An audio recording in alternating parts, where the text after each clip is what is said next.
bienvenue à Professeur Board Game. Je m'appelle David. Aujourd'hui, dans notre épisode de Board Game 101, on va découvrir le jeu Bendu. C'est un jeu qui a été publié par Klaus Zock et qui a été publié par Venerod Forlag. Le jeu se joue de 2 à 6 joueurs et dure environ 30 minutes. C'est un jeu dont la mécanique principale va être de la dextérité et on a aussi des mécaniques d'enchères et d'élimination de joueurs dans ce jeu-là. Pour les composantes, c'est simple, on a beaucoup de morceaux de bois qui ont des formes assez bizarres. On a un 9 ici, on a des blocs carrés, on a des plans inclinés, on a des petits cylindres. On a toutes sortes de morceaux de bois qui ont des formes différentes. Le but du jeu, dépendant de quel mode de jeu on va utiliser, le but va être différent, mais dans le jeu de base, le but du jeu est de faire sa tour qui dure le plus longtemps. On va donc prendre les différents blocs de bois et les mettre un par-dessus les autres pour essayer de faire une tour et d'essayer que notre tour dure le plus longtemps possible sans qu'un morceau tombe sur la table. On a aussi des petits diamants qui vont représenter la monnaie qu'on va utiliser pour faire la phase d'enchère.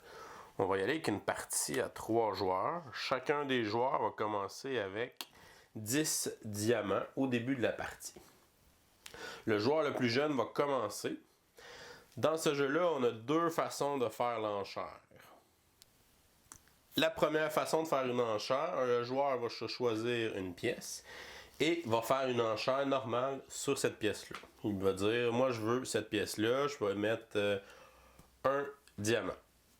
Le joueur suivant peut décider de mettre 2 diamants s'il veut aussi cette pièce-là. Le joueur suivant peut décider de passer. Ça revient au premier joueur qui peut décider de mettre 3 pièces de diamants. Et le joueur suivant, lui, s'il décide de passer. À ce moment-là, le premier joueur vient d'acheter ce morceau-là avec son enchère. Le premier morceau qui est acheté va être notre fondation. C'est le seul morceau qui va avoir le droit de toucher à la table. Tous nos autres morceaux vont devoir être par-dessus la fondation. Et une fois qu'un morceau est placé, on ne peut pas le bouger avec nos mains. La seule façon de bouger un morceau déjà placé est de le déplacer avec un autre morceau qu'on a dans nos mains. C'est la seule façon de bouger les pièces. La deuxième façon de faire une enchère, le joueur suivant peut faire une enchère négative. Ça veut dire qu'il choisit une pièce généralement qui est plus difficile, et il va faire l'enchère négative. Il va commencer l'enchère à 0. Donc lui, il met 0 sur l'enchère négative, ça veut dire qu'il ne veut pas cette pièce-là, il peut passer son tour pour 0. Le prochain joueur doit placer un diamant pour refuser de prendre cette pièce-là. Le prochain joueur placerait 2 diamants pour refuser de prendre cette pièce-là. Et ensuite, elle revient à ce joueur-là qui devrait payer 3 diamants s'il veut passer son tour. Et ensuite, le joueur ici devrait rendre à 4 diamants pour passer son tour, ce qu'il ne fera pas. Alors, il va hériter de cette pièce-là. Cette façon-là peut faire dépenser beaucoup d'argent aux autres joueurs. Comme il veut gagner cette pièce-là par l'enchère négative, il faut qu'il la place comme sa fondation. S'il la place comme ça, il va avoir un angle dans sa pièce. Ça va être difficile ensuite de faire une tour par-dessus. Il pourrait la placer dans ce sens-là pour au moins avoir une surface plane. Ça va être un peu plus facile de construire ses pièces à ce moment-là.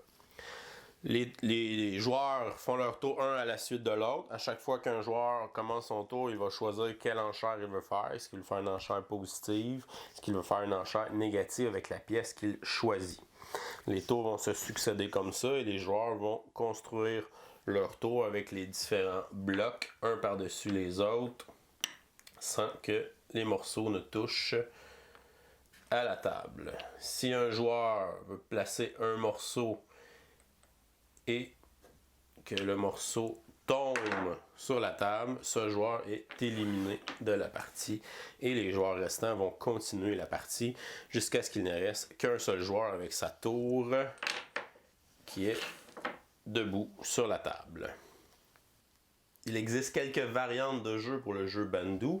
On peut faire le mode de jeu où le but est de construire la tour la plus haute. Dans ce mode de jeu-là, les joueurs, à chaque fois qu'ils vont placer une pièce sur leur tour, doivent la placer de façon à augmenter la hauteur maximale de leur tour. Et au fur et à mesure qu'ils vont construire leur tour, la hauteur va s'élever. Et celui qui est le dernier à rester debout, ou à la fin, si jamais tous les morceaux sont placés, celui qui a la tour la plus haute va l'emporter. Nous avons aussi le mode la tour de Babel. Dans ce mode de jeu-là, tous les joueurs vont construire une tour collective.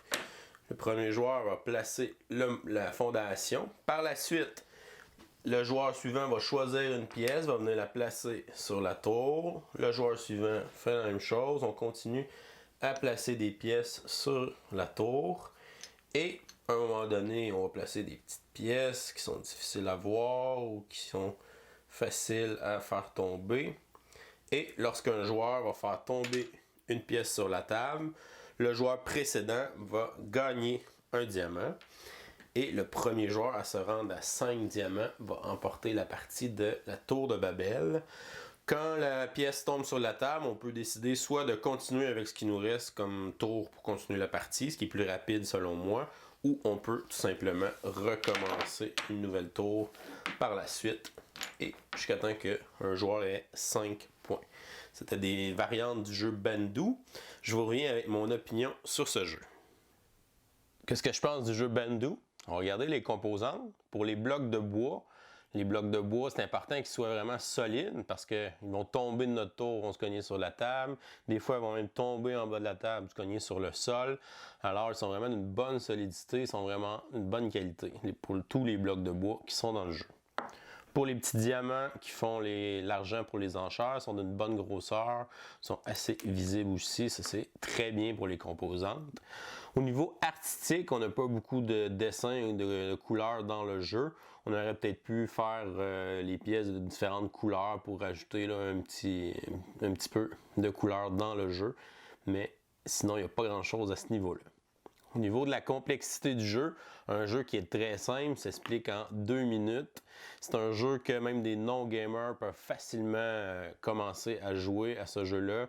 C'est un jeu qu'on peut sortir pendant un party de Noël, jouer avec nos oncles, nos tantes, puis qui est accessible à vraiment tout le monde, même avec des enfants. C'est un jeu qui peut être accessible.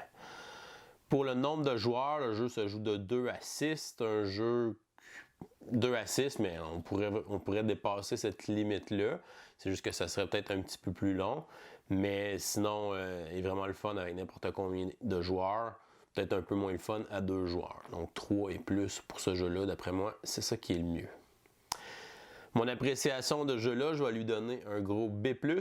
Très bon jeu de dextérité, très bon jeu de party, facilement accessible, très amusant. Le jeu Bandu. Je vous dis à la prochaine et continuez de gamer.